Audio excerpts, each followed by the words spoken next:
And that's real talk.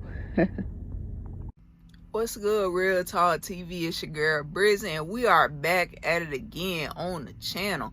If it's your first time stopping to the channel, welcome. Feel free to subscribe to the channel if you enjoy financial content that may be valuable to you. And without further ado, y'all already know. Let's just get into this video. So from fixed and adjustable rates to loan options that require a zero down payment, Navy Federal basically has a mortgage that's fit one's needs. And if you are an individual that's unsure for which mortgage to select from, I'll briefly be going over the mortgages that they do have to offer, and as well the step-by-step loan process in 10 simplified steps.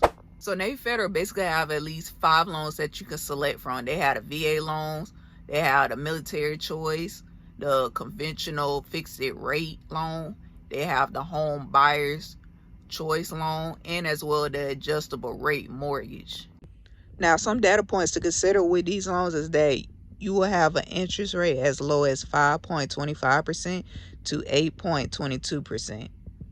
All of the loan options will be zero down payments except for the conventional fixed rate loan, and the terms for these loans can be as low as 10 years all the way up to 30 years.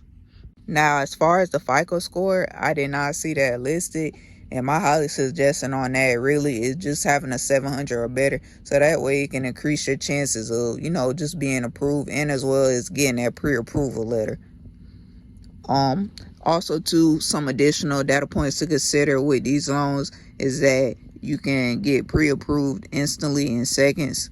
There is no refi rate drops, meaning you can buy a home now, and if the rates drop after 6 months, then you can lower your rate for one time, and the fee that you'll be looking at is at least $250. And there's also no PMI required. So in other words, no private mortgage insurance.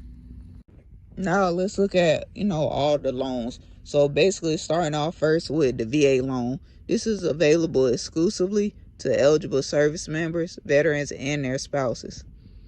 And the VA loans are backed by the Department of Veteran Affairs. Next, we have the military choice. This is ideal choice for service members, reservists, and veterans who have already exhausted their VA loan benefits. Thirdly, you have a conventional fixed rate loan. This is a great choice for buyers who want a stable monthly mortgage payment. Fourthly, you have the home buyer's choice loan. This is available to qualified buyers with a no down payment and just really looking for that no down payment. And last but not least, you have the adjustable rate mortgage loan, which is a loan that begins with a low fixed interest rate for the initial term, and then it'll adjust accordingly to an index. So now that we went over basically the rates and as well the types of mortgage loans that Navy Federal has to offer to their members, let's now go into the step-by-step process, which is simplified into 10 steps, so that way y'all can kind of get an idea of what to expect when going through the mortgage loan process.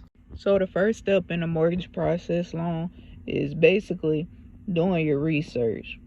Now, you want to make sure that you basically figured out what type of lifestyle that you're trying to live, and as well have done your budgeting, because with this, the lenders will give you an estimate on how much you can borrow once you get that pre-approval, and this can definitely help you look better when getting a home, so that way you're not wasting your time and as well the lender's time as well.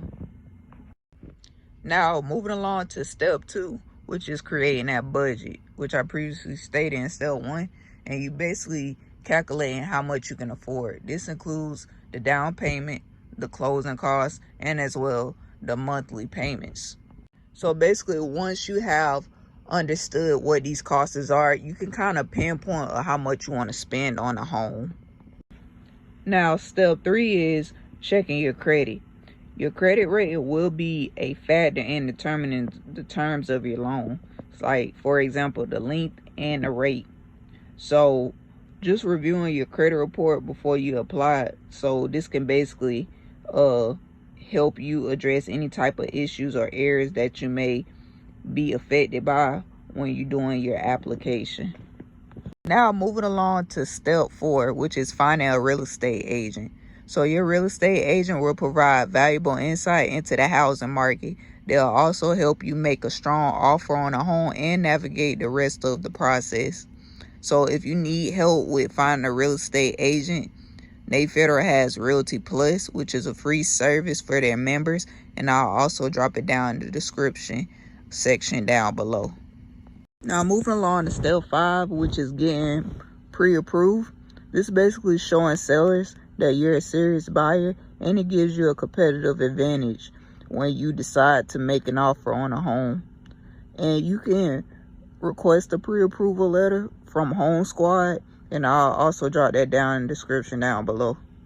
Now step 6 is gathering key documents and information. This includes your date of birth, social security number, your Navy Fed shared savings account number, 2-year address history, 2-year work history, gross monthly income, deposit accounts and asset information held by financial institutions other than Navy Fed, and so forth. So just pretty much all them type of documentations when coming to the process of getting your application done. Now step 7 is finding a home. So make sure it fits your budget, your lifestyle, and other things that you have taken into account. Now moving along to step 8, which is uploading documents for processing. So once you have all your documents and it's basically being reviewed, so at this point they'll order the appraisal, and this is an upfront fee, so they will also too let you know what it is before, so that way you can be prepared. Now step 9 is getting final approval and prepared for closing. An underwriter will do one final review to ensure your loan is financially sounded. And now this with this, they may request additional information or documents to clear any remaining stuff. Then your loan will receive a final approval and move to the closing. And step 10 is closing your home. Review the information before signing now, and then after that you'll get your keys to your new home. So yeah, you guys, I hope y'all found valuable information in this today's video. And if y'all can, do me a favor and hit that like button. It really helps our YouTube algorithm and new subscribers to find our channel. We almost to 900 subscribers on this channel, and I really appreciate that from y'all, and I really couldn't have done that without y'all as well too. And as always, I appreciate y'all for tuning in. But until next time, y'all, I'll see you later. Now that was a lot of information in today's video, and if y'all can, do me a favor and check out this video too while y'all at it, and I'll see y'all in the next video.